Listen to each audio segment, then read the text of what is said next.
Okay. Welcome everyone. This is the GEW event with Rise Birth Center for GEW 2020. Global Entrepreneurship Week is a worldwide event that takes place every year where women and all entrepreneurs come together to show what innovations they are working on and what they're doing in their community. We're joined today with Yasmin Rose, who's going to lead the fireside discussion of women and females breaking barriers there in the UAE. We're joined with a number of people throughout the globe today. So if you'd like to say where you're from, you can just change your name on the participant list and record which country you're from. We're going to remain with our cameras off other than the speakers, and then everyone is welcome to turn the cameras on for Q&A. If you have any questions or technical support that you need, go ahead and ask that in the chat, and then I can read the questions for Q&A to Yasmin after. Thank you, ladies. Great, thanks, Karina, and thanks for joining us, everyone. I'll start with introductions. I'm Yasmin. I'm with Rise Birth Center, trying to open a birth center in the United Arab Emirates. I'm joined with Andrea, Maha, and Sophie, and I'll let Andrea introduce herself. She's with Out of the Blues, a group for postpartum depression and mental illness support, and she has Amazing Mom sensory products as well. Andrea, do you want to tell us briefly about what you're up to? Oh, you're muted, sweetheart. Thank you. Very busy chatting to myself. I get the answers I want that way. I've been in Dubai for 12 years and I'm a mum of 2 children. Oscar is 13 with autism and Maisie is 11. And I delivered Maisie here. After having Maisie, I developed PTSD and PTSD due to birth trauma, but also postpartum depression, which led me to set up Out of the Blues for those suffering from mental illness in the Middle East, because I discovered there wasn't really anything here existing at that time. And Oscar being autistic is what drove me to set up Amazing Mum Sensory Supplies to provide sensory and therapy items to families and centers at a reasonable price. Lovely, thanks so much. And Sophie Smith is with Nabta Health, which is a women's hybrid health company and application to help put kind of more power into women's hands for getting their own knowledge and information about their own health. Sophie? Thank you. So I'm the co-founder and CEO of Nabta Health. We empower women to manage their health with privacy, autonomy, and convenience using a new model of hybrid healthcare. What this means is that we put women at the center of their care, and we give them the ability to identify and manage underlying health conditions that may be preventing them from achieving their health goals.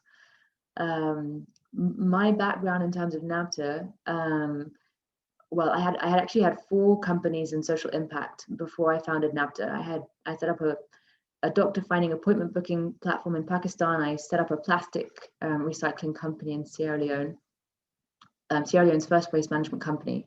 But none of the companies was really kind of the company for me. And then when I moved to the UAE, I went to speak at a conference on diabetes in Kuwait, and there got chatting to a guy, not about diabetes, but about the fact that I was pregnant. A month or so later, he sent me a bunch of statistics, a lot of signs that women were hesitant potentially to seek out treatment and advice as early as they should.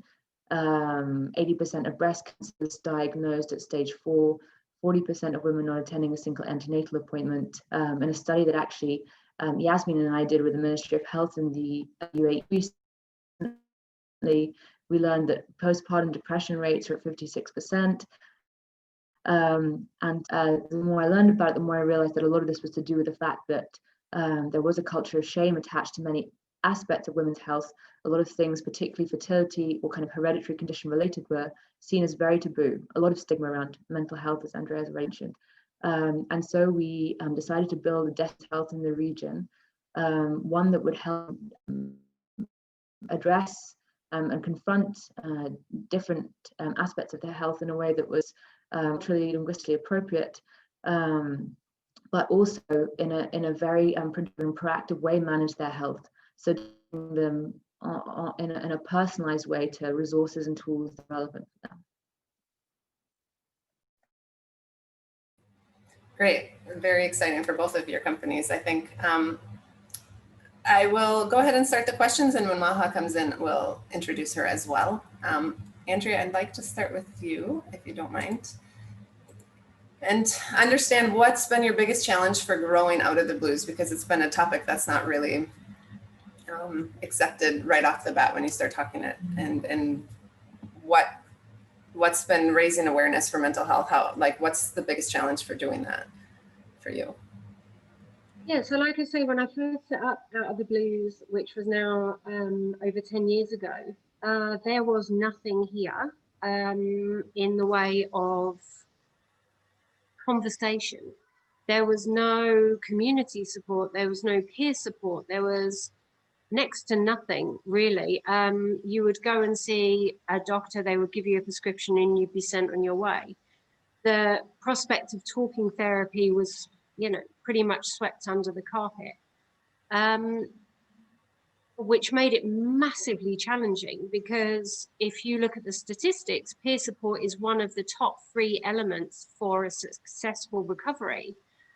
So it is something that is needed, not just medication, not just talking therapy with a professional. We need to be able to talk to other people that truly understand, because they've walked those shoes, they've been on that path. It makes a big difference. So for us, the biggest challenge has been the cultural stigma and the fact that mental illness is very, very taboo, as Sophie said. There are still in our group, we have a very multicultural group. We have people from the subcontinent, people from Europe, people from the Southern Hemisphere, local ladies, you name it, they're in the group, because mental health does not stigmatize. But society does. And that has been our biggest challenge in getting the word out and getting the support that people need. So you're saying part of the support out of one of the top 3 is that people talking to other people, not necessarily a professional, about their issues. Yeah, so other people that have been in the same situation. Yep. So, and I obviously have worked with an awful lot of healthcare professionals over the 10 years. And one of the things that I've talked to them about is medication. And I've asked each and every one of them if they've ever been on any form of antidepressant medication. Yep. And 9 out of 10 will say no. At which point my question is, well, how do you know how it feels then? Right. How do you, and I'm not saying they should take it if they don't need it, but you can listen, and I truly respect medical professionals 100%. You can listen, you can support, but you don't truly understand. When I say to you, my day is like trying to climb Mount Everest in wellies or gumboots or whatever you want to call them. That's not necessarily something you could understand unless you've tried it, right? Right. And on a lot of days, people that have been in my situation, we expect women, for example, to get up in the morning and be elated because they have this new baby and it's the most amazing experience. Well, for some people, it's not. For some people, it's one of the worst, hardest, most challenging things that they've ever experienced in their lives. And then there's the guilt, because it's supposed to be amazing. Society expects you to be elated. They expect you to glow. You're supposed to be beautiful. Breastfeeding's meant to be easy. We put so many pressures on people, and we fail to realize that actually for everybody, that's not the reality. Sorry, not for everybody. For a lot of people, that's not the reality. That is not the truth. Okay, thank you. Maha, I'll skip back to you. Maha is working on a few different projects. She does research for immunology diseases, and she is doing a lot of work for AIDS specifically, as well, and HIV positive people. Would you like to share more about kind of what you're up to, Mother?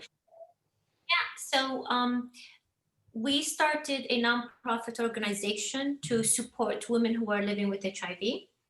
And we've started that because we saw the need. Of course, the country provides the best treatment, and the medications are free for anyone who is HIV positive. Yet, after the clinic, they don't have any support groups to help them out, as Andrea mentioned. So we needed to establish the right environment for them that they can support each other, as well get the information in the right place instead of Google and just comments from other people.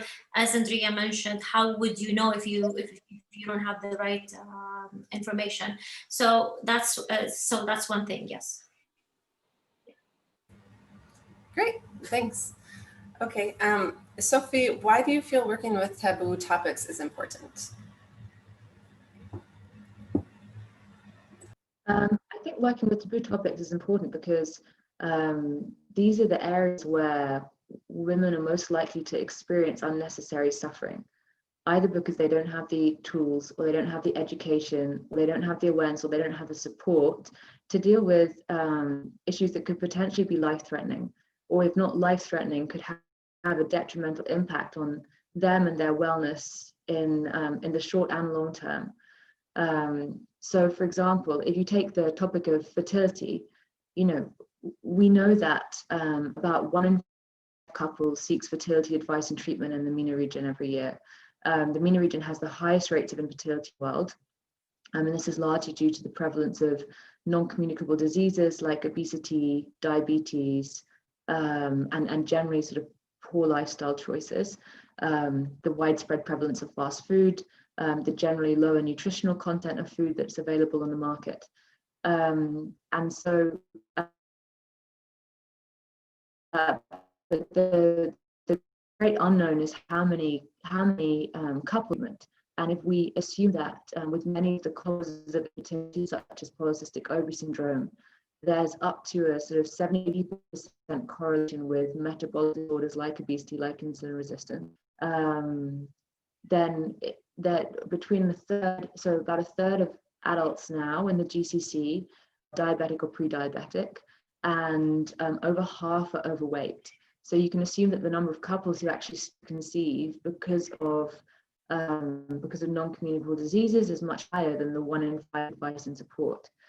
And again, this is a region that places a huge precedent on having a family. If you start a family for whatever reason, it's really dramatic, and I think causes couples a lot of suffering.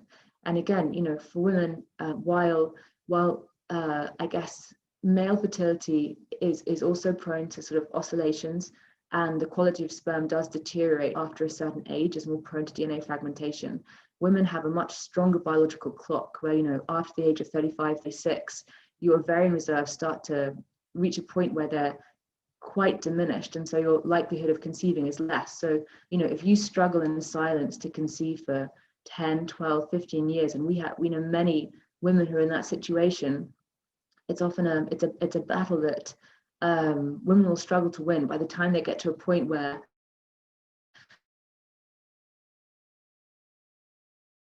they're really in pain and see kind of a way out is through assisted reproductive technology such as IVF or IUI, the likelihood of conceiving even with those has dropped below 20%. The likelihood of conceiving with IVF over the age of 38 or at the age of 38 is about 21%, and it drops off. So dealing with things in a timely manner is very important. And as long as a topic is taboo, there's a much greater hesitancy to deal with it. And it's a real issue, and why making it possible for women to access information in a way that doesn't expose them, doesn't force them to be in a public forum where they can do a lot of the exploring, a lot of self-educating, potentially without telling anybody, not even their friends or their husbands or the people who are closest to them. Even doing a lot of the groundwork in terms of understanding how they might be deficient or how their hormonal imbalance would be is critical, because these discoveries, this education, this feeling of understanding your body empowers you. It gives you the courage to make difficult decisions, and that's important. So yeah, I think with Nabta we say that we care about the things that women care about, but really we care about things, so privacy, autonomy, convenience, on the assumption that it's difficult for women to think about initially, and so we have to take it gently, step by step. Yeah, so it sounds like as well the education that you're providing and the education that women are getting are really helping to empower them to kind of get over this being a taboo topic. And if it's not so taboo, then maybe we would have more information just available readily. Yeah, and gosh, there are so many topics that fall under this umbrella. Infertility is one. I mean, basically every person you have on the call deals with a topic highly taboo, but even things like menstrual cycles. What is a normal period? What is heavy? Like most women don't know that periods shouldn't be painful. Potentially endometriosis. Potentially you've got some structural abnormalities, cysts, fibroids, things like this. Don't understand what taking hormonal contraceptives might do in terms of masking symptoms of underlying health conditions. Don't understand that as women, you spend about 6.5 years of your life menstruating, and so 6.5 years of your life you're in contact with period products, and a lot of traditional period products are full of bleach and chemicals and a lot of other things that in ordinary circumstances, if you put them on your hands, you wash your hands quite thoroughly afterwards, but which women are very accepting of having in contact with very sensitive areas of their body for long periods of time. Even things like this aren't really talked about, and like little decisions that have big implications for women in the long term. That's a bit scary, isn't it? Yeah, to not know what we don't know, frankly. Great, thank you. Yes. Maha, what growth have you seen since starting your journey, as far as like getting the word out for your taboo topic? Yeah, so thank you for asking me that, because I was going to interrupt and discuss this topic as well. So there are two sensitive areas that we're targeting: is women in a very conservative region, and HIV, which is a taboo. So people consider HIV is a bad behavior, is linked and related to bad behavior. So if you've got HIV or the AIDS disease, you got the virus or the disease, that you have committed a sin, which is wrong. The majority of women that I have seen in the clinic and the hospitals are victims. So, and we had to, it was a struggle to initiate it. We have the support from the government. We have the support from clinicians, ID consultants around us. They want to see this organization grow, but it was hard to start it, where to start it from.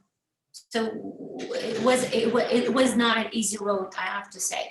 But at the end, it worked out. And at the end, people are listening. I mean, the generation, the Saudi population, if you see the census, the latest reports, 70% is 30 years and younger. And they are hungry for information. And I think they are more open to discuss these freely. So we started like small campaigns, and we started a national survey as well. And we have data that shows us that there is lack of awareness. And when you have lack of awareness, you'll have all the increase of number of new infected patients. And when we started our awareness program at a small level and small scale, I've noticed that people want to know. When you ask them these questions, like, do you know how the virus is transmitted? Do you know that you can get still pregnant if you're HIV positive? Do you know that you can still get you can get married? And people like get astonished from our questions, and really, I didn't know, and they want to continue to ask questions. And so I think it's the timing is amazing right now to start a bigger awareness program, and I think people's perspective about the disease, about the virus, is changing. So I don't think it's going to be any more taboo. It was initially when the start, and it was difficult, but I think gradually it will disappear. Yes. Oh, that's optimistic. Great. Great to hear. Very optimistic. I mean, we have videotapes, and I'll share it with you. When we did the surveys, we've done it in malls, we've done it in schools, we've done it at clinics waiting area, and we were doing hands-on because people were not responding to WhatsApp or messages or text, and nobody's going to do the 45 questions, online. But we had to force it. Students of mine went on, to all these places. And then when we asked them the question, they asked us to explain. So they are hungry to learn, hungry to for this program. I think it was an amazing experience, and I've seen it with different age category, female and males, and I think we can make a great impact if we make this awareness program at a bigger scale. Yeah. Great, amazing. Okay, so Andrea, what do you believe would be a helpful step from the government to address some mental health issues? What do you suggest? So one of the biggest challenges for us prior to COVID, but even heightened since COVID started, is the affordable accessibility to mental health provision and medication, as well as support groups. So for a group like mine, it's very difficult to get the licenses and to get the support that we need.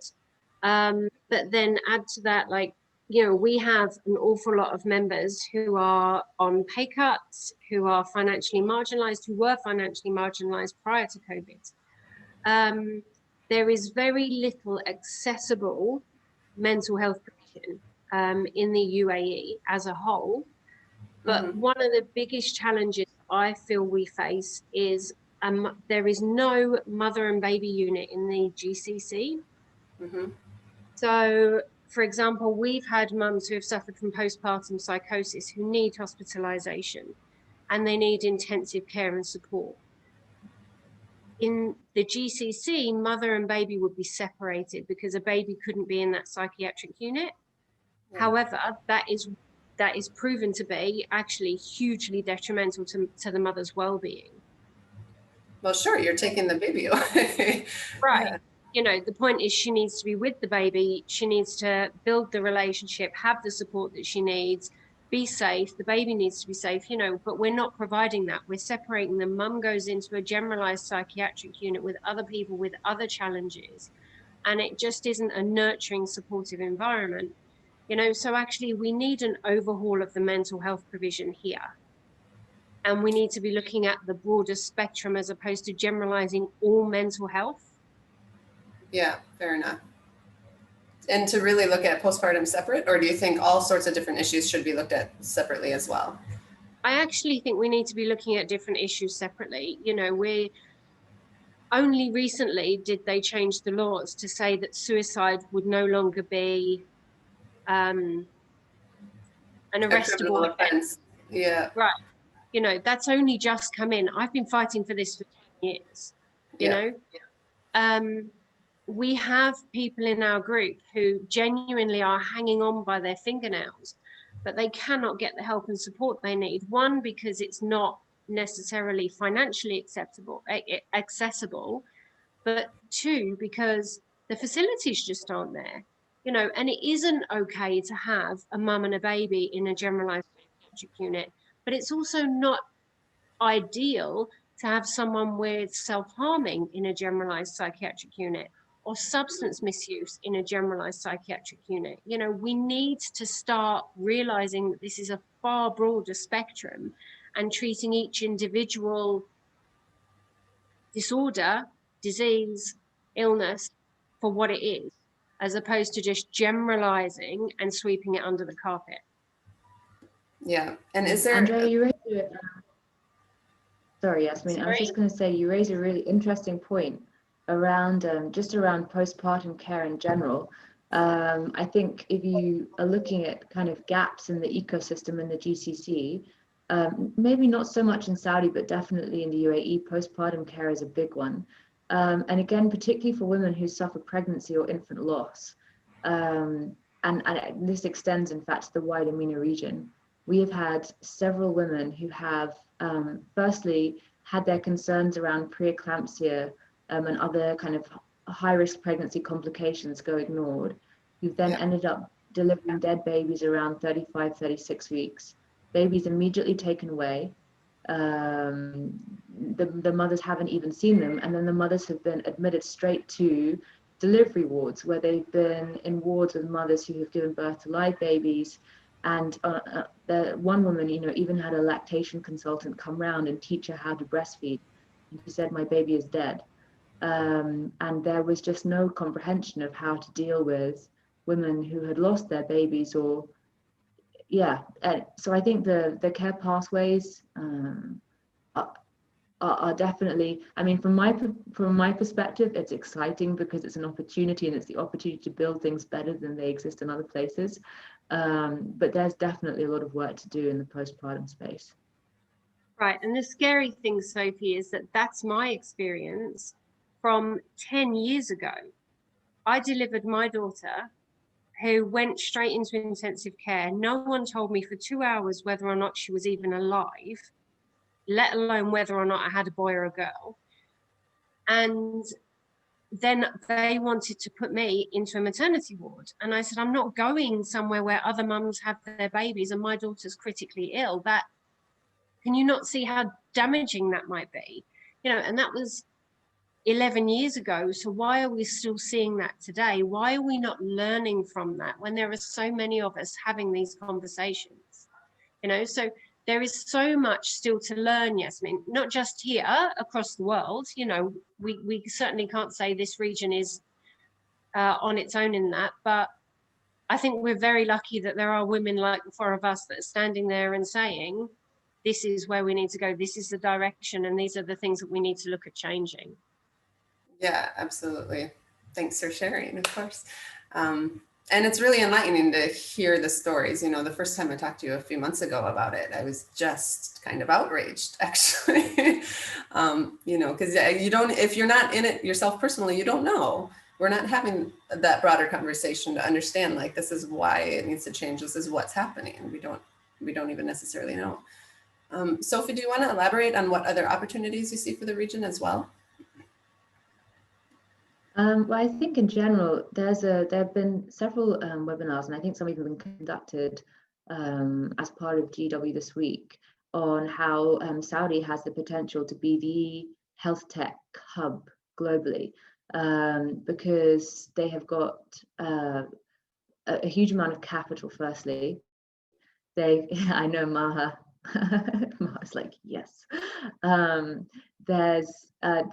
They've done it, I think, in a very diligent way. They've assessed the kind of healthcare ecosystems around the world, and particularly in the GCC, seen what works, what doesn't, investing heavily into now tech, doing a lot to support local startups, local companies in the local ecosystem, which is still something that is fairly unique actually in the region.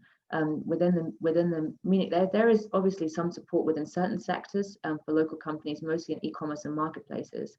But for things that are more deep tech or have a deeply clinical scientific base, the tendency still is to bring companies from outside and try and get them to set up presences here, whereas Saudi Arabia is now investing a lot of money into growing its companies and its research expertise from the ground up. Personally, I think the region has the opportunity, because of its appetite, its geography, its youth, and also just the speed at which it's developing, not only to be a hub for health tech, but also to be a hub for impact innovation. The next billion people are coming out of Africa, and even within the MENA region, there's a huge disparity in terms of access, education, and wealth. And the GCC has the opportunity to really define what the future from a technical and healthcare standpoint looks like in the surrounding area, so in the Middle East and Africa and South Asia. And once it does that and establish itself as a center of excellence and also a trusted center, then it has the potential, I think, to realize what is the UAE's immediate vision to become a kind of a hub from a medical tourism perspective. So many opportunities. I think it's going to be an interesting decade for the GCC. I just learned recently another like perk to Saudi that they had the health plans and what they're doing, their 2030 goals. And part of that is adding birth centers like extensively throughout their region, and kind of for each hub and each area that they have plans to do that. And it's like, how did you get permission? How did it get accepted? But they are very forward thinking, and they're seeing what works. And yeah, it will pay off for them for sure. Yeah, probably the best person to comment on this is Maha. Yeah, I was just gonna switch over to her. So yes, I mean, you can see it with COVID situation. I'm proud that my country was able to contain the spread in the pandemic of COVID. The strategies of treatment was implemented at early stage since February actually, and even the category of the disease. I don't know if I'm supposed to share this, but usually the WHO recommended the category of the disease severity is into 3, asymptomatic versus mild, and A, B, and C is the severity. What we categorize is 4. So to be that specific, between mild and moderate, we have like an intermediate phase of different symptoms, and that would help in patient care. They are investing in pharmaceutical industry. We want to be independent within our R&Ds, research and development. Since our youth, as I said, we have like 70% of our population are young, highly motivated, and you can see all this news upcoming with lots of projects coming from young innovators, either in engineering or in medicine. Yes, they're doing amazing. And I'm so proud to take a very small, tiny part of it. Thank you, that's it. Yeah.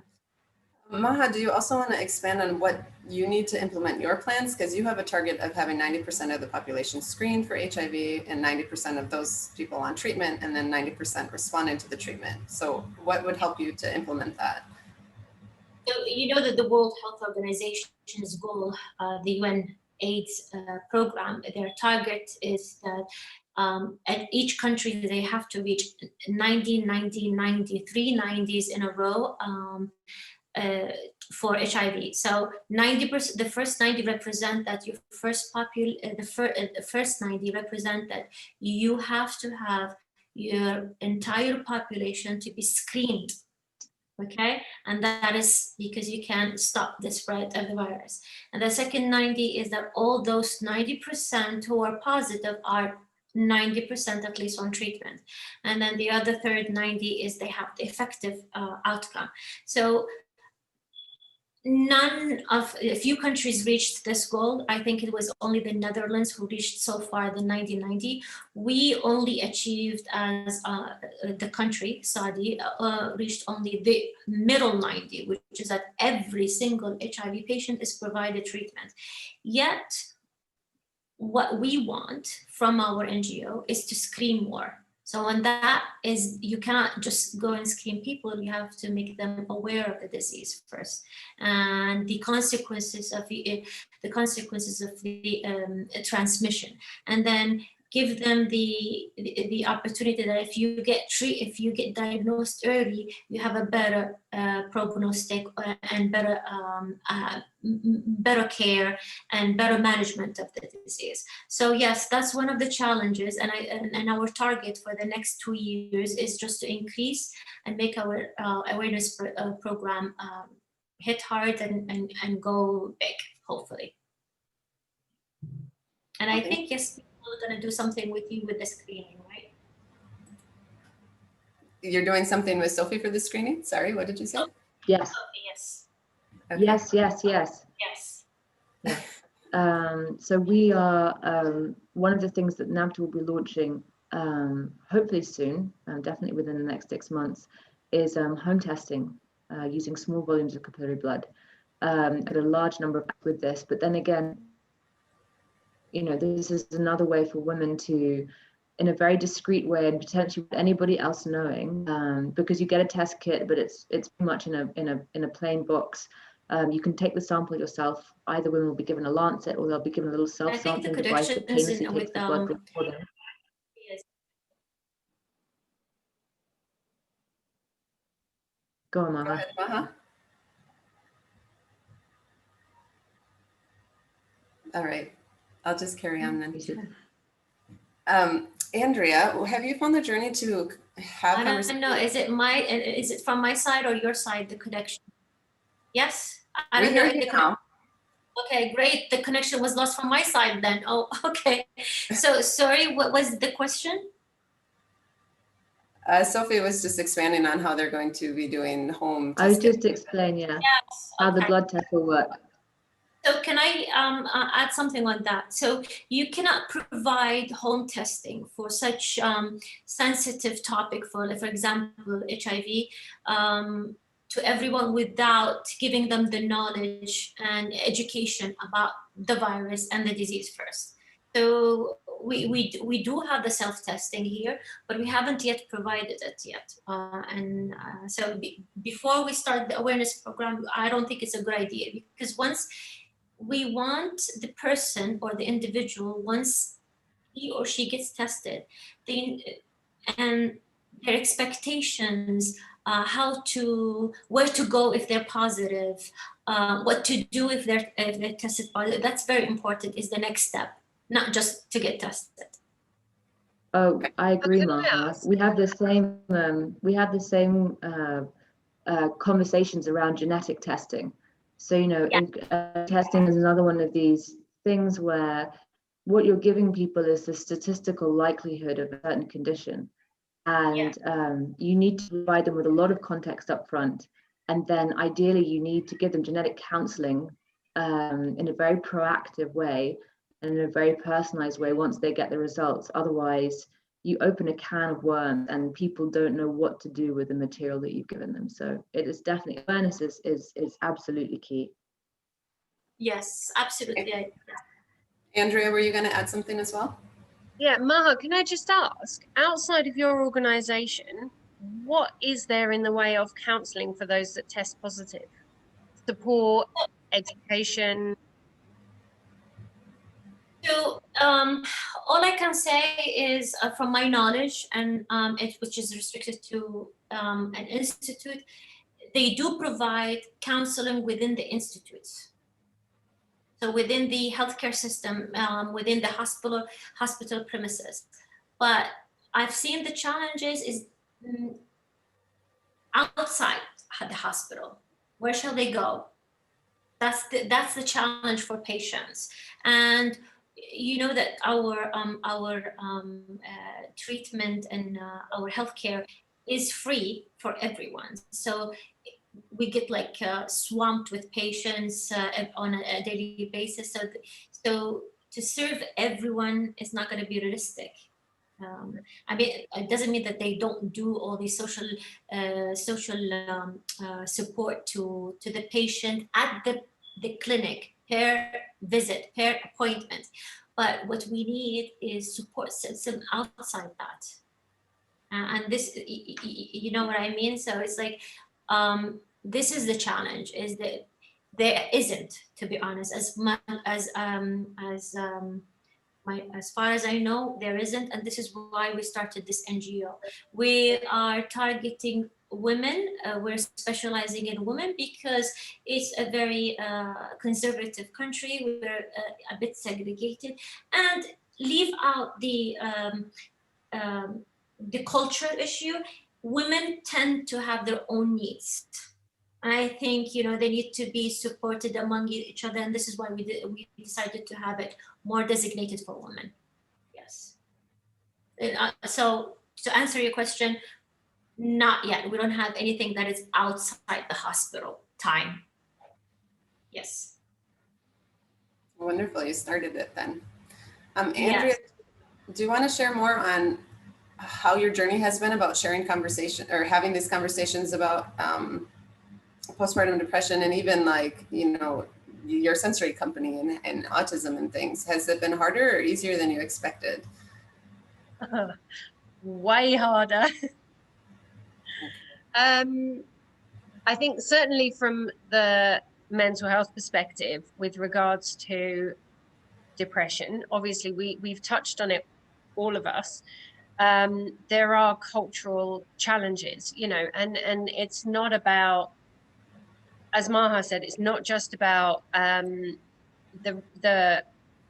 resident culture. It's about the fact that we have so many people from across the globe, and only now in the last 10 years has the Western world been open to talking about mental health, you know, let alone the rest of the world, right? So any kind of mental health issues are very much taboo, very hidden away, kept swept under the carpet. So that has definitely been difficult.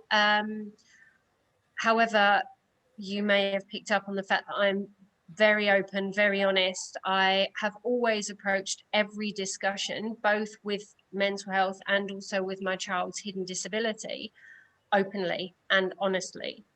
And I think that that's really important. I do believe that the most important part of education is honesty.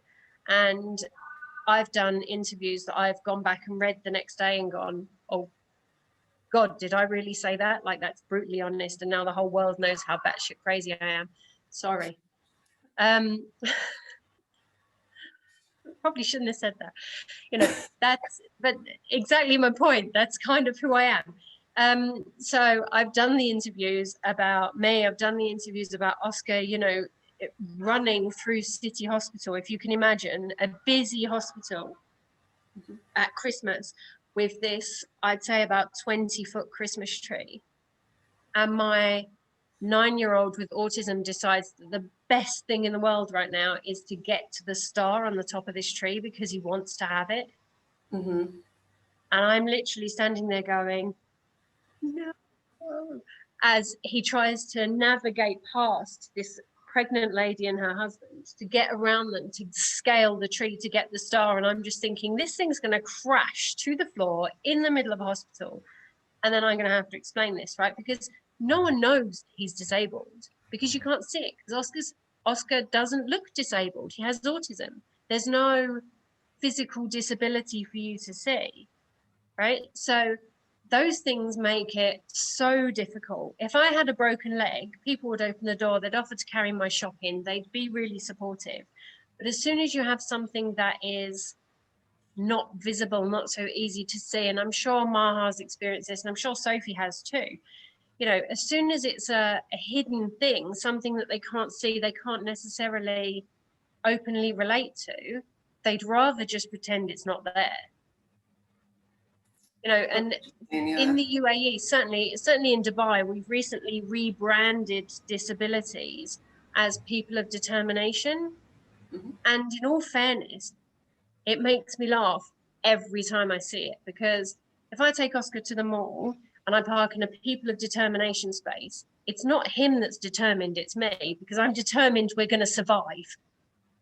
So actually, I'm convinced those spaces are more for the parents than for the child with autism. But, you know, it is what it is. Do you have suggestions then for how to kind of make this rebranding more impactful? I think one of the biggest things about disabilities is we need to stop using a wheelchair symbol to show a broad spectrum of disability. You know, Sophie has mentioned diabetes, which is classified as a disability at stages, and that isn't represented by a person sitting in a wheelchair. My child's autism isn't represented by a person sitting in a wheelchair.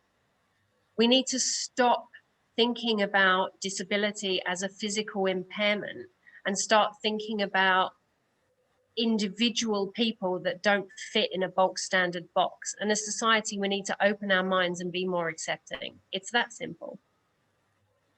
That was very eloquently put. Yes, absolutely. Thank you. Sophie, I'll switch over to you. How do you think COVID-19 has changed the landscape for companies who are focused on social impact? So there's companies that are focused on social impact, and there are companies that are focused on health. I think globally, the world has woken up to two things. Firstly, population health and population security are really important. And a huge part of that is what the kind of baseline level of health of your population is. So again, going back to non-communicable diseases like diabetes, obesity, cardiovascular disease, in the US, 94% of deaths and 78% of ICU admissions for COVID-19 occurred in people who had non-communicable diseases, had underlying health conditions. And the same has been the story the world over. I think the world has woken up to the fact that whatever we're doing to ensure that people stop becoming accidentally unwell isn't really working, and we need to do more around population health to make our populations healthier. And so there's been a huge increase in the amount of interest in health tech investments. So in the first half of 2020, $9.1 billion was invested into health tech, which is up 19% versus the same time last year, I think when $7.7 billion was invested. If you look at the UAE, for the first time, and it's mostly government backed at the moment, you see proper R&D taking place. The Mohammed bin Rashid Research Institute for non-communicable or for communicable diseases, was recently opened and announced. I think a lot of countries that didn't have any interest in R&D, again, you know, with the race to create vaccine, etc., there then becomes the question, who's going to get vaccinated first? And if the R&D and if the vaccines are not being created in your country, then unless you've got a huge amount of purchasing power, which countries in the GCC do have, but many countries don't, but even then you're going to be further down the list with that vaccine. So, you know, every country is suddenly thinking, oh, we should have the personal protective equipment, should have the means within our own country to be coming up with these drugs and these discoveries to support our population. You know, what is our population going to think if people around the world are being vaccinated and they're still being kept in lockdown or at risk because we don't have access to that vaccination? So the interest in R&D, interest in healthcare has spiraled positively upwards. Yeah. In terms of social impact, again, I think there's been a really interesting evolution in working for the 9 months. Now increasingly people are working from home, and companies saying that people will be working from home in the long term, which is having a detrimental impact on distribution of work from a gender perspective, on people. It is also doing is it is making people who work for organizations that don't have a mission or a vision that is bigger than themselves, who don't have some kind of impact associated with them, very demotivated. You know, if you're sat at home and the walk around the block, or your children, or the dog, or your books, or anything is, you know, is a hand reach away, and you're sitting working for a company where you don't feel a personal connection, you don't feel an alignment to the core values, you don't believe in what the company is doing, you know, yes, you know, maybe you work and you keep working for them, your mental health suffers quite seriously as a result. So I think there's going to be a grassroots demand for companies that have an impact, companies with sustainability mandate, companies that are acting in the interest of people and planet as profit. That's interesting. That's an interesting concept. Sorry. In terms of investments, you know, $1 trillion has been committed across the. I was just going to say that $1 trillion has been committed around the world for investment into social impact. It's yet to actually be invested, but the appetite to invest in social impact now is definitely there. I find it, so do you believe that people who are working from home now are noticing that they want to be working for more social impact, or more like something that hits with their values more than before, than when they were in an office? Yes, because if you're in an office, you know, most humans are, I mean, to greater or lesser degrees, naturally sociable beings. And so if you're in an office environment and, you know, you can have funny conversations with people over lunch, and you can meet people with coffee, and you can go and sit in someone's office and gripe, and you've got lots of opportunities for human interactions on a daily basis, then even if you absolutely hate the job that you do, it matters a little bit less. And a lot of people who work in jobs that they don't like say it's the people that keep them there and make the job. But if you're not with those people, if you're not with them, if you're not having those social interactions, what you're left with is your job. And again, you know, when you're working from home, a lot of people have said that the line, the very distinct line between personal and professional lives has disappeared. And now, you know, particularly if you work in multiple people in multiple time zones, people think they can contact you at any time of the day. You could start at 7, you could start at 11, you could finish at 7, you could finish at midnight. And so, yeah, I think people can tolerate it and do it up to a point. If this becomes a long-term working pattern, I think you're going to start to see a fairly substantial transition away from businesses that don't have clear defined core values to businesses that do. Yeah, it makes sense. I just hadn't really thought about it before. But yeah, it has been a period of more self-reflection, I think, as well. Definitely, especially with like lockdowns. Go ahead, Maha. Yes, Andrea, I think there was a report that was published by the Saudi government. They have done a large study about the mental health of all the Saudi nationalities, and they wrote a very nice report for the 2030 vision. It's a national initiative, and they stratified all the high risk groups versus what are the factors, and that they implemented it to different ministries so that the Saudi population would have a better and healthier life outcome. I can share with you that full report. It was really amazing. Yeah, I'd love to read that.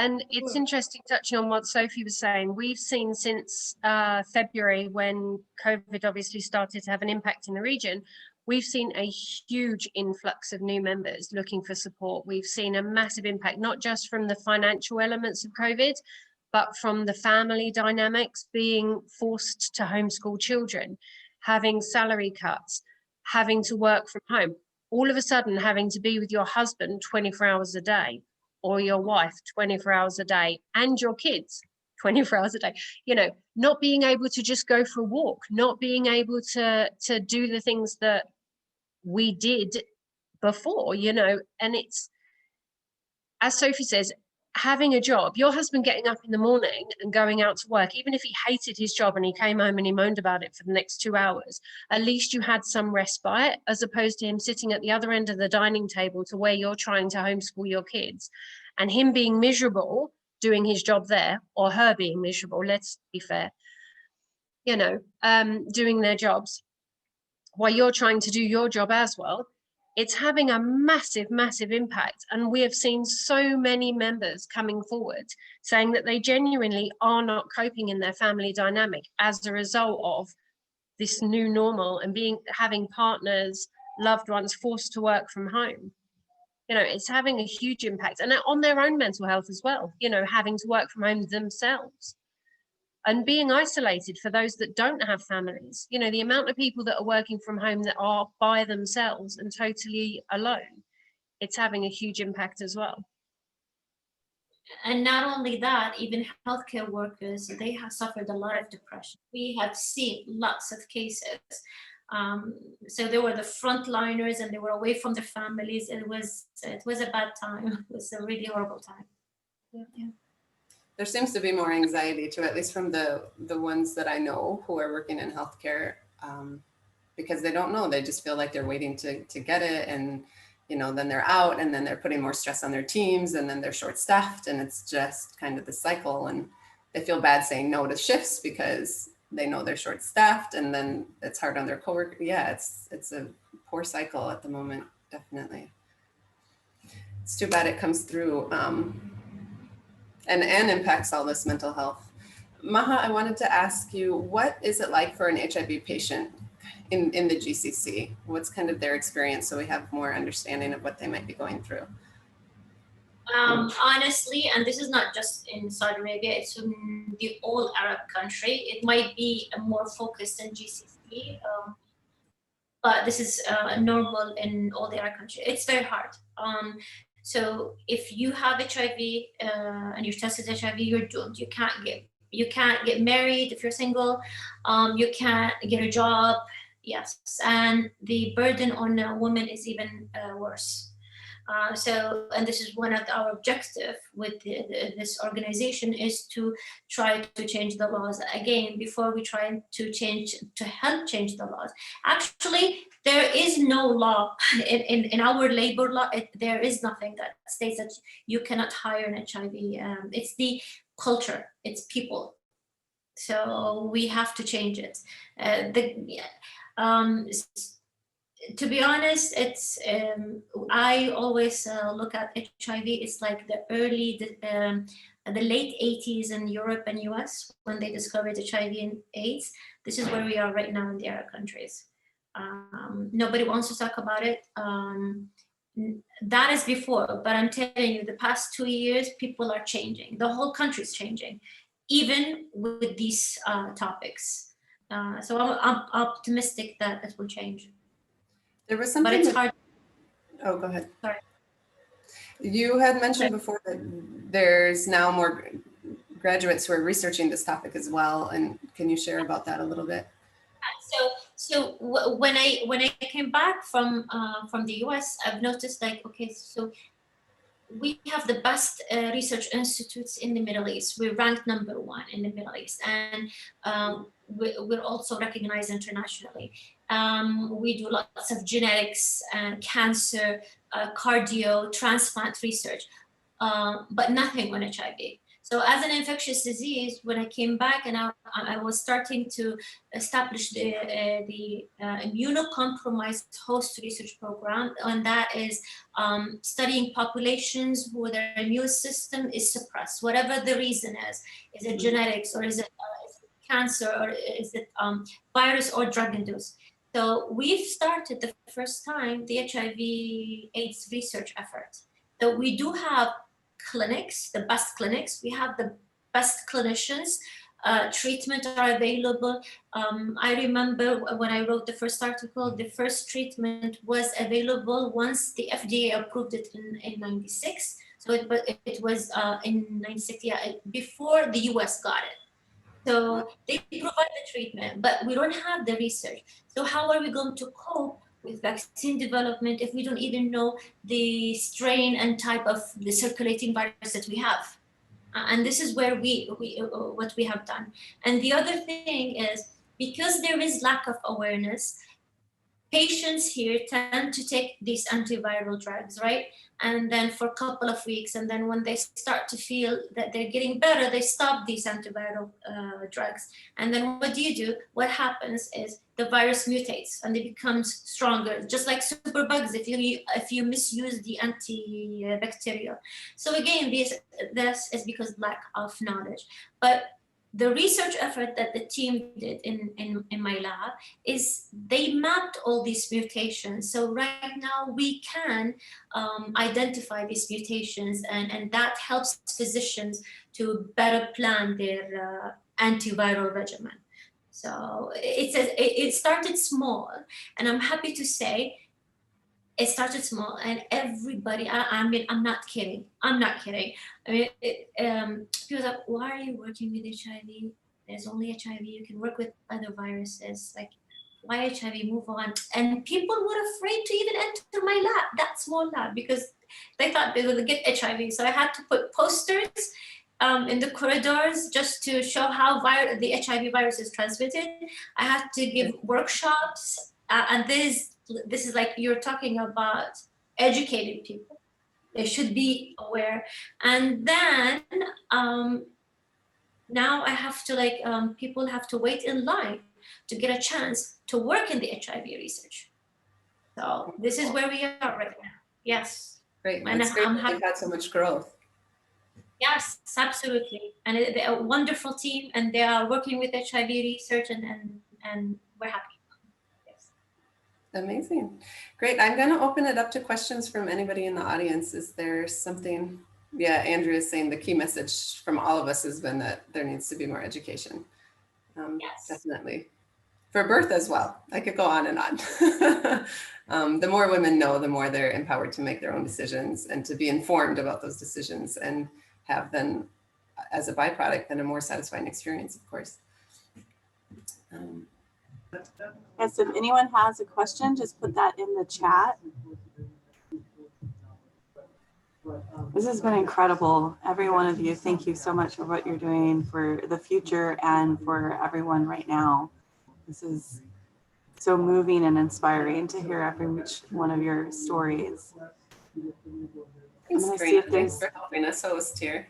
Yes, thanks for the opportunity. See if there's any in the chat, and then I have a couple of questions. I do as well. I've got a long list. So while we're waiting, I did want to know, what do you all find to be a most effective approach to make the topic more comfortable? You know, because for me, for birth, it's sometimes when you're talking to a man, they're just like, oh, that's a woman's thing, or like, oh, it's not safe. You know, how do you make it more comfortable for people to have those conversations? What are your tips and tricks? Can I go first? Yeah. So actually, I often draw a parallel to when we get on a plane and they do the safety chat, you know, the doors, the lights, all this stuff. I often draw a parallel to the oxygen mask announcement. So when the oxygen mask comes down, you put yours on first, and then you see to other people. If I am not mentally well, how do I look after my kids? Yeah. You know, and I think that's a really important message that the whole world needs to understand, that mental health issues impact everybody. We all have bad days. We all have highs and lows.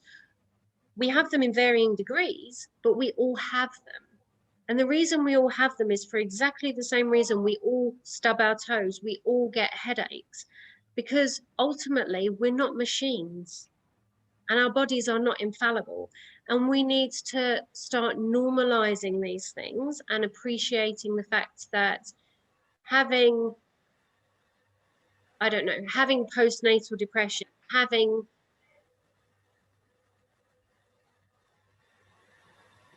substance misuse challenges, it's something that we have to own, and we have to be willing. You know, if I tell you I've had PTSD, it's because I'm prepared to own up and say that. And I can say that because I've been willing to move forward and work on that. And in all honesty though, Yasmin, I don't care if that makes you feel bad.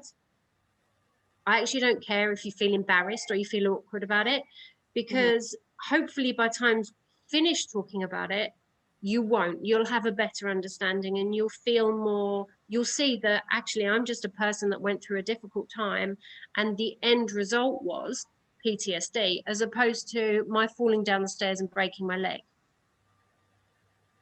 Well, that's just it, isn't it? Like, the more people talk about their own experiences, the more it kind of normalizes as well. Lots of people have mental health issues, you know, and I found myself when for example, had lucky enough to have somebody share their like alcoholism journey with me. And just knowing that, not that I needed it for myself, but knowing that really helped me be more empathetic to others and like have more things to say that are helpful for other people in that situation. So like the more the community is kind of aware of how to support each other, that's coming from people like you who are willing to speak out about it. Right. And that's, you know, and that will be the same for Sophie and Maha as well. You know, not one of us has put ourselves in a position where we've deliberately harmed ourselves or gone out of our way to get an illness or a disease or, you know, anything else. I didn't throw myself down the stairs to break my leg any more than I deliberately got PTSD, right? So why do I not deserve the same support as someone with that physical challenge? Yeah. Yeah, it is shifting the mindset to being like, this is like, we think of it very differently from a physical thing, but we shouldn't. No, we shouldn't. It goes back to the hidden disability versus wheelchair conversation. They're very much the same thing. Well, I mean, any mental health challenges or mental health disorders that people have, they are physical. It's just that they exist in the brain, which people don't understand. And there's been extensive research done now to show how neural pathways for people who live with PTSD, people who have anxiety, people who live with compulsive eating disorders, and it's neural pathways that, for whatever reason, either are inactive or are overactive, and so it is actually a physical thing, but it's something we can't see. And the brain is a scary organ, and it's something that a lot of people don't understand, and they don't like even to consider the fact that the decisions they make on a day-to-day basis and what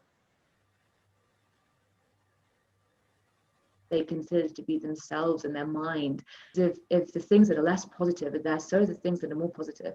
There's a really fascinating TED talk by a woman who did some of the very early research into neural pathways, and she adapted them. So she genetically using DNA from algae to make them light receptive. So you could fire light along them and they would behave differently. And she showed how in mice with compulsive eating disorder, for by simply turning on the ground, pick up air and hold its hands like this as though it was wanting to eat, and then you turned off the pathway and it stopped and just went back to normal.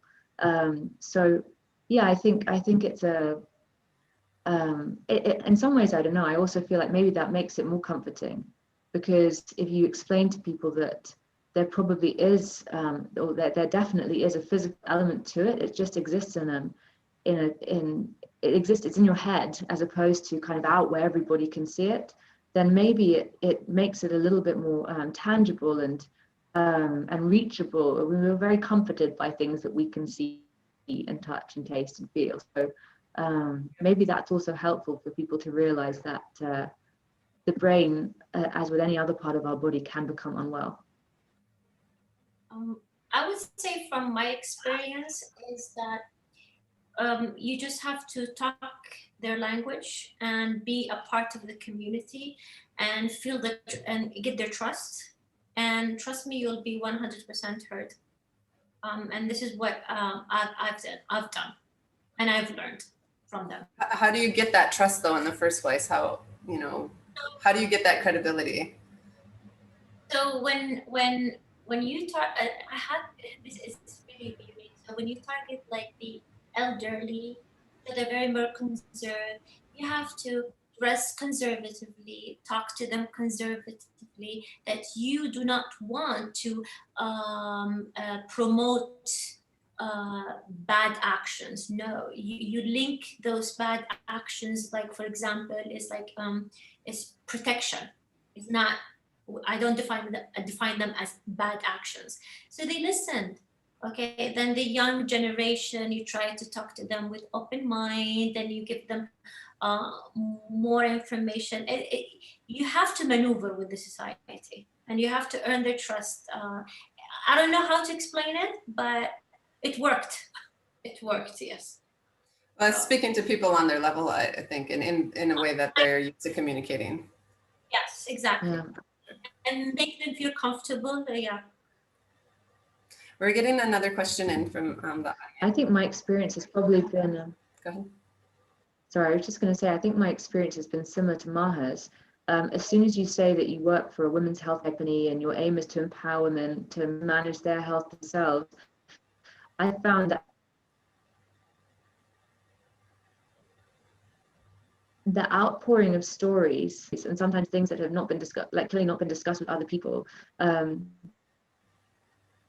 because there's an assumption that you'll listen, and so I listen. And I definitely take, I think with everybody, the approach that my mother always took when she parented us, which encouragement is much more important than advice. People will ask you for advice. they don't ask you. The most important thing is to encourage them. And so, you know, you tell them they're doing a great job, and isn't it fantastic that they've learned such about their health and that they've taken the initiative to learn more, and that their children are very happy to have them. Yeah, you know, again, a big part of being empowered as a woman is having self-confidence and self-belief. And every story that is shared with you is an opportunity to a little bit more of that. Yeah, agreed. A question from the audience is, do you have a story or reflection from a time that inspired you to push forward and keep doing the work that you're doing? Were you at a breaking point and then something came forward to keep you motivated? This is open to anyone. Go ahead, Maha. I would like to share a story, and which is it's so dear to my heart. So when I came back and started the HIV research, I got a lot of resistant. I cannot deny that. It all worked out fine now, but it was hard, and I was almost gonna give up. My daughters were in Boston, back home, and like I should go back, just go work to my lab in Boston. But during my visits to the clinic, and we were establishing a database and to see what is needed as a research project to start with. So I've met some ladies who have a very rare type of HIV. It's HIV-2, which is very rare, and there is no commercial test available in the market to measure the viral load. So what you have right now in the clinics and in the labs is for HIV-1. So if you have HIV-2, your doctor cannot monitor your level of virus, so they don't know the prognosis of your treatment and so forth. So the group that I work with, the infectious disease consultant, they're so amazing. They hooked her up. She's a divorcee, and she was a divorcee because she was an HIV positive. So they hooked her up, and she got married to a new partner who is HIV positive. But you know, they arranged this. She fell in love with him, and she's happy whatever. She wants to have a baby, but she can't because the physicians, they need to monitor your viral load so that they can, with the proper treatment, so they can give you the green light to get pregnant. And she couldn't do that because the test was not available. So that promoted us to develop an assay for that. And I remember each visit in her clinic, she asks, like, do you have the test yet? Do you have the test yet? That promoted me to work harder, to go back to the lab. And then we got the assay done and worked. And now she's happily married with a baby. So that is a joy for us. Yes. Oh, that's amazing. And it's a very direct impact, right? Oh, yes. Yes. And I think all the team members, after that story, they want to do more. So it's a very inspiring, when you see that your research has an impact on patients and their lives, it's amazing. You can't imagine. Yeah, that's it. That's my story. Oh, that's Sorry. lovely. Andrea or Sophie, do you have a story as well? I think for me, my biggest motivator is my own children. You know, having been through the experience that I've been through myself and seeing the impact it had on them. I mean, you know, being diagnosed with PTSD, I actually have no recollection for the first 9 to 12 months of my daughter's life. The trauma has basically removed my ability to make memories at that stage, which is heartbreaking. So to be in that situation, I would like to be able to think that what we're doing, the work that the four of us, as well as the wider community, are doing, will make it easier for my kids. So hopefully my children will never have to walk in my shoes.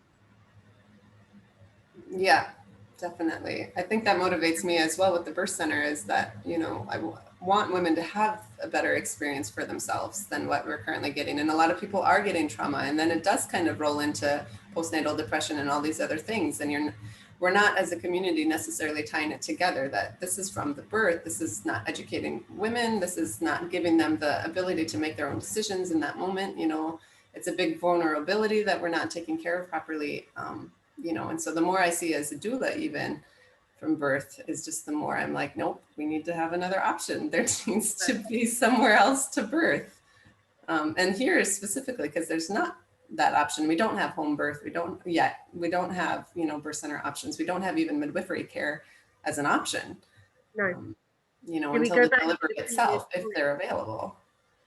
We go back to our previous point, education is key. You know, the four of us have done nothing but talk about how we need to educate. And that's what it is.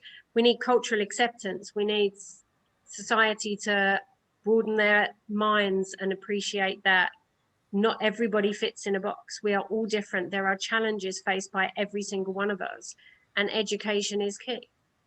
And so is acceptance. Yeah, definitely. We're getting another question in. How will you mentor the next generation of female leaders to not have the barriers you have had to break through? Go ahead, Maha. Okay, so I think this is what we're trying to do with empowering women in medicine and STEM, because we lack mentorship, we lack role models. So I think it's the same situation. We need to have networks. We need to connect more, and we need to mentor ourselves. We need to be role models right now. I think this. I've struggled, and this is one of the reasons that, you know, I graduated and I wanted to start research. There wasn't the proper mentorship, so I had to move to the US and then get the training, come back, and I'm doing this right now to young females. And we actually started a program to help young female scientists to pursue academia and research, because this is where we come in to help the new generation. And I think what we need right now is mentorship and network system at all different levels, not just young, even with leaders.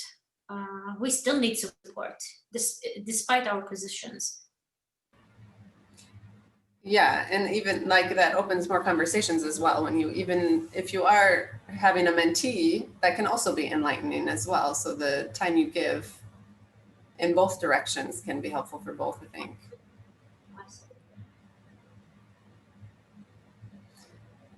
Great.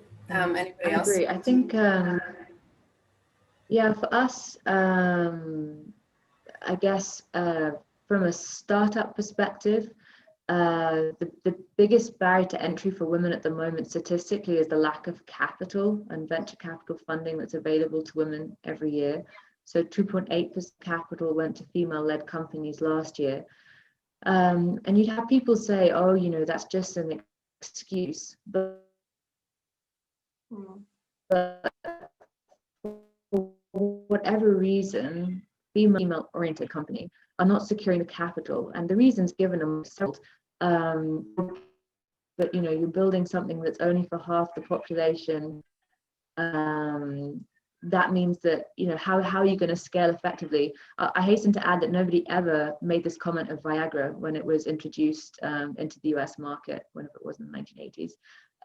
But there's, yeah, I think what that means, we've just been through the FLANE accelerator for female empowerment, and you know, we're doing a funding round at the moment, and the conversations that we had with a lot of women who have raised funding or support others in raising funding is, don't go down this route that everybody else goes down. You're not going to succeed. Explore alternative funding methods. And as long as that is the case, that what is the standard way for tech startups to raise capital is not the way that is recommended for women to raise capital, you've got a problem, because it means female-led companies that are solving problems for women, that are breaking down barriers for women, are less likely to get to where they need to be. They're going to take longer to grow, are going to have to, you know, not beg, borrow, but alternative funding methods, be very inventive with money, etc. So I think for us, our stage is helping other women who are running businesses to access the capital that they need to ensure that their business is a success. I think that's kind of why there tends to be more angel networks that are just women, right? Like we're seeing more and more of those come up because I think women are recognizing like we need to support each other since we're not getting it from elsewhere, which is funny as well, because I have read that the women-led companies actually are more stable. They're not making as many quick decisions. They're being kind of the turtle runs the race type of mentality, and they see the long-term goals a bit better. It's at least what was written than their male counterparts. So it's interesting that they're having a harder time funding. Yeah. So and again, it's there's a movement globally to get more women onto boards, because diverse boards, not just in terms of gender, but in terms of, I mean, from a cultural perspective, from an age perspective, outperform every single time boards that are not diverse. And actually the optimum number of women on a board is 66%. Statistically, if you're looking at the kind of, I guess the growth and gross profit or net profit margins of organizations. So I think, yeah, and for companies, for startups, female-led companies generate more revenue for every dollar of investment than male or co-led companies. So the statistics are definitely there. But again, it's a matter of rebalancing a system that has, for better or worse, been weighted in, I guess, against women in various ways traditionally. Yeah, well, times are changing, so we'll see how it goes. I think we're kind of gonna wrap up here now. Can everybody who's on turn on their camera? Karina had requested that we get a screenshot of all the guests and the speakers as well. Yeah, if anyone has the option of turning your camera on, please join us. We'll do a group shot. I think some are just using their auto. Okay, well, Yeah. we'll do one. And in the region here too, because we do a lot of, I'm running a support group for COVID, and we do a lot of events for that. And the people do not like to turn on their cameras, even if there's two. It's just, I don't know if it's a regional, like, cultural thing, or, there's always 100 other things going on when you're working from home. Yeah, they're in their pajamas, trust me. As well. Oh, I think Monica's going to join us. Hey, Monica. Oh, great. Thank you for joining us. To be fair, you're lucky I'm not in my pajamas. Here, we're getting a comment in from Sarah. We humans are mental, emotional, and physical beings, and good health must address these three. I've kept on because the need is still there. Government sometimes stops people from revealing problems. Beautiful words, Sarah. Thank you. All Would you like to bring your camera on too for us? I think she's called in. She's on her phone. Oh, okay. Great. All right, so we'll do it in 3 seconds. I'll count to 3 and then I'll do it. Ready? 1, 2, 3.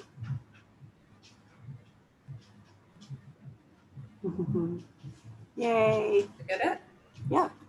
Great, Looks thank good. you. Thank you. Well, thank you so much to the panelists for joining us. It was really a wonderful conversation, and thank you so much for the work that you're doing. It's all very impactful and helpful to the community and to the women, and really appreciate your time and your efforts. Thank you so much.